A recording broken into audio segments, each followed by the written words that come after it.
Bueno, conversaremos con Vicky Herrera de Díaz, presidenta de la Asociación Venezolana de Agencias de Viajes y Turismo, ABAVIT. Y bienvenida, Vicky, por supuesto. Gracias. Bueno, vienes en un momento donde hay un enorme espacio de confusión sobre el tema de los pasaportes, el retorno, los salvoconductos, en fin, en ese sentido, mucha gente que está en el exterior con su pasaporte vencido, pero que desea venir a Venezuela, tal vez incluso para hacer la gestión del pasaporte o visitar familia. Está el tema de los que salen, eso sí está clarísimo desde hace tiempo. Para poder salir de Venezuela hay que tener el pasaporte vigente. Pero este caso tan particular hablamos un poquito porque ustedes tienen que moverse con la gente de las líneas aéreas, con la gente del SAIME para aclarar las dudas. ¿Qué está pasando? Hace algunos meses atrás se habló sobre la necesidad de que quienes estaban en un país donde había representación consular y tenían pasaporte vencido debían viajar con un salvoconducto. Eso se viene diciendo desde hace muchos meses. Sin embargo, en Que este antes no era momento... así de paso, se decía, no, con pasaporte vencido puedes entrar, pero no puedes salir. Pero ahora también se agregó este tema del Claro, lo que salvoconducto. pasa es que había como una especie de excepción que no se había dicho expresamente, pero era una especie de excepción para quienes estaban o se encontraban en países donde no había representación consular. Sí. En ese caso, esas personas podían perfectamente viajar a Venezuela con su pasaporte vencido. Lo que cambió es que en este momento se les está exigiendo a estas personas que viajen con salvoconducto. Al no tener representación consular, entonces surgen las dudas. ¿Cómo tramitar un salvoconducto si estás en un país donde no hay representación consular? ¿De qué manera se hace? ¿Cuál es el procedimiento? ¿Cuáles son los tiempos? ¿Qué se necesita? Son muchas las dudas que hay al respecto. Sí, porque fíjate, hay unos cuantos países con los que no hay relaciones consulares ni diplomáticas. El caso de Perú, el caso de Ecuador, el caso de Chile, el caso de Argentina. Hay gente que quiere venir y gente que se le trastoca por completo todo este esquema. No hay claridad porque se decía por allí sin confirmación oficial que el trámite lo inicias vía online, pero que tendrías que culminarlo en un país donde hay representación consular. Significa que lo más cercano que tienes en términos generales en conexión aérea es Colombia. Entonces una persona que está en Buenos Aires o está en Santiago o está en Lima, bueno, tiene que viajar a Colombia. No, oye, qué enredo, Claro, y lo idóneo sería que tuviéramos unos lineamientos mucho más claros. Ahora con el costo de los pasajes, ¿no? Adicionalmente, unos lineamientos mucho más claros que permitan a la persona que tiene sus planes de viaje poderlos organizar. Y adicionalmente que este tipo de medidas vengan con un tiempo de preparación, de manera que si yo pienso viajar en los próximos días no me afecte la medida, sino si pienso planificar un viaje, puedo hacer todo el trámite, todo el proceso, tomarme el tiempo que eso amerita y realizarlo para poder viajar. Eso sería el escenario ideal.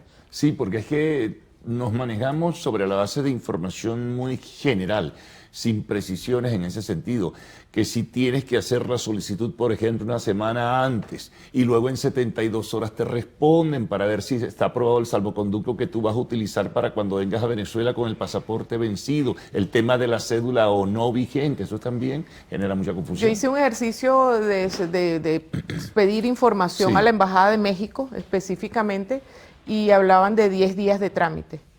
Y en 72 horas antes del vuelo llega el salvoconducto, es lo que se dice.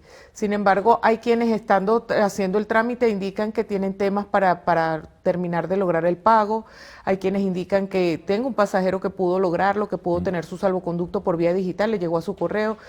Son muchas informaciones cruzadas y lo idóneo sería tener una información mucho más clara. Claro, ¿y ustedes cómo pueden manejarse entonces con las líneas aéreas? ¿Qué información pueden manejar? ¿Tienen las líneas aéreas todas la información precisa o no la tienen? Algunas dicen una cosa, la otra dice la otra. Bueno, tengo entendido ahí en puerta la posibilidad de una reunión donde va a estar todo lo que es aerolíneas, va a estar el INAC, va a estar el SAIME y bueno, en función de eso podríamos quizás tener la información mucho más clara. Ahora, a esto le sumas el tema de la suspensión de los vuelos, ¿no? No sabemos si habrá, por temas políticos que son ajenos a la movilización de la gente, alguna otra decisión, pero por lo pronto son una cantidad de vuelos que creo que lo conversamos en una oportunidad acá con la gente de ALAP y con otros representantes del sector, que bueno, son muchos, República Dominicana, Panamá, en fin, con Chile. Estamos hablando de también, 4 destinos que Perú. están suspendidos por el momento, pero lo importante es que son 4 destinos que abarcan más de un 50% de los vuelos semanales. Claro. Entonces, ya Además, estamos hablando... se suspendió por un mes más, continúa la suspensión. Se renovó la suspensión. Claro. ¿Qué hacer en ese sentido, entonces? Es complicado, es un momento en que la información es muy difusa. Yo creo que es un momento en que se requiere y se necesita que la información sea lo más clara posible para que justamente pues la gente pueda realizar sus planes como corresponde, como se debe. No es una inversión sencilla, justamente toda esta movilización ha hecho que los costos se incrementen. No, los costos de los pasajes, imagínate. Y por supuesto, entonces el tener que invertir una cantidad superior de dinero implica tener mucho más cuidado con lo que estoy haciendo, ¿no? Vamos a hacer una pausa, Vicky. Estamos con Vicky Herrera, presidenta de la Asociación Venezolana de Agencias de Viajes y Turismo, AVAVIT.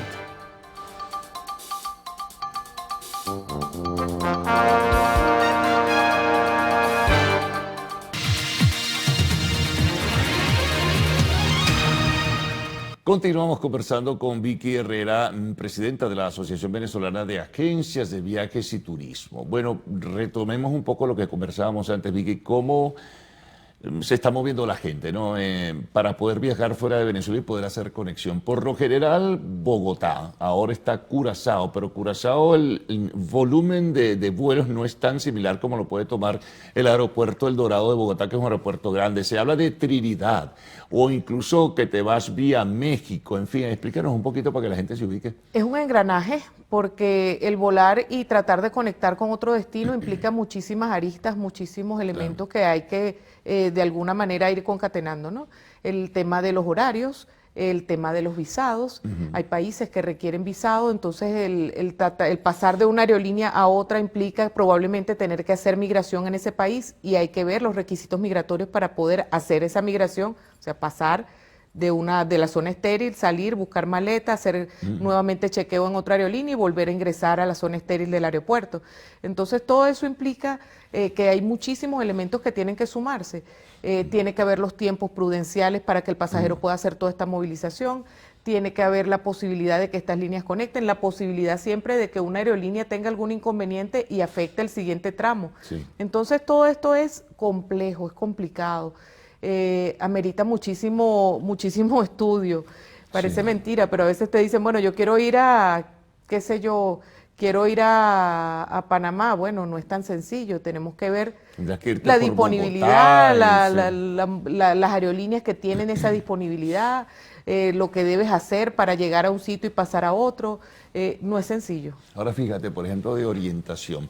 Una persona que va a viajar a Miami y toma la decisión o a través de su agencia de viajes de conectar vía Curazao.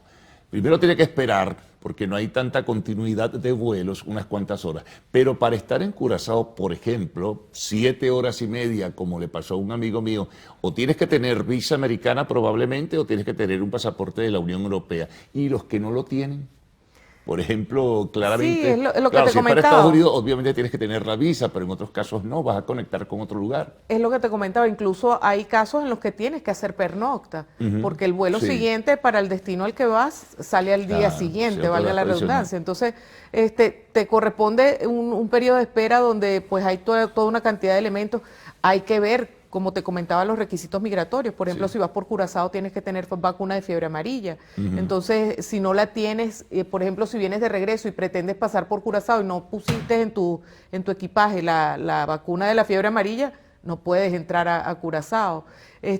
Por darte un elemento sencillo, hay países que exigen, por ejemplo, un seguro de viaje. Todo esto hay que verlo al momento. Trinidad, que ahora se abrieron unas rutas, creo que 2 o 3, no sé. Trinidad es complejo. Trinidad no acepta, por ejemplo, la visa americana. Para entrar a Trinidad tienes que tener una visa trinitaria. Entonces, adicionalmente... México necesitas visa. Sí, sin embargo, México tiene facilidades migratorias, permite el uso de la visa americana, algunas residencias, el uso de algún documento de identidad que acredite residencia en otro país pudiera servir. Pero Trinidad es un poco más estricto en ese sentido. También los tiempos de vigencia del pasaporte, por ejemplo, en Trinidad exigen 6 meses de vigencia. Son toda una cantidad de elementos que hay que ver con cuidado al momento de armar una ruta para llegar a un tercer país. Ahora, el argumento, Vicky, de por qué he escuchado algunos por allí, tú tendrás mayor claridad en ese sentido del por qué han subido los pasajes hacia Bogotá, si vas a hacer conexión hacia los Estados Unidos u otro país, por qué suben a lo mejor muy probablemente también a través de Curazao u otro lugar. Fíjate, tenemos una oferta bastante reducida, porque estamos hablando de que suspendimos aproximadamente un 50% de los vuelos. Entonces, toda esa población que se movilizaba por ese 50% de los vuelos, ahora se moviliza por lo que queda. Entonces, nos queda una oferta bastante reducida y una demanda muy amplia. El tema del costo de los boletos no es algo específico, no es algo fijo. O sea, no podemos decir, por ejemplo, un boleto a Bogotá cuesta $300, no, porque perfectamente podríamos ir tú y yo en el mismo vuelo, uno al lado del otro, y tú pudieras haber pagado 500 y yo pagué 300. Y eso tiene que ver con el tipo de tarifa que tú lograste conseguir y la que yo logré conseguir. Claro, es que de repente un disparo de tarifas enorme, de $1.200, algo así. Eso es posible y no es algo que alguien realice de manera manual, no es que yo coloco las tarifas de manera manual, sino que hay un yield management que va haciendo justamente toda esa movilización tarifaria y permite que haya una diversidad de tarifas y que esa diversidad de tarifas vaya apuntando hacia el incremento, porque estamos hablando de una demanda muy amplia. Claro, se está afectando con esta suspensión un universo muy grande, ¿no? No es que nada más son las agencias o son las líneas aéreas, muy grandes, se está afectando a las personas. ¿Es posible que se levante esa suspensión antes de fin de año? Bueno, es lo que esperamos todos, porque realmente el tema de movilización es un tema, prácticamente una necesidad del ciudadano. Porque no solo nos movilizamos por turismo, nos movilizamos por temas económicos, nos movilizamos por un negocio, nos movilizamos por salud, nos movilizamos para un reencuentro familiar, por alguna necesidad básica. En fin, hay demasiadas razones por las cuales una persona debe movilizarse y eso es importante atenderlo. Bueno, muchas gracias por toda la información, muy orientadora en ese sentido. A ver si estas cosas logran despejarse las dudas que están presentes. Nos vamos a una pausa, al regreso de Arte y Espectáculos en lo Actual.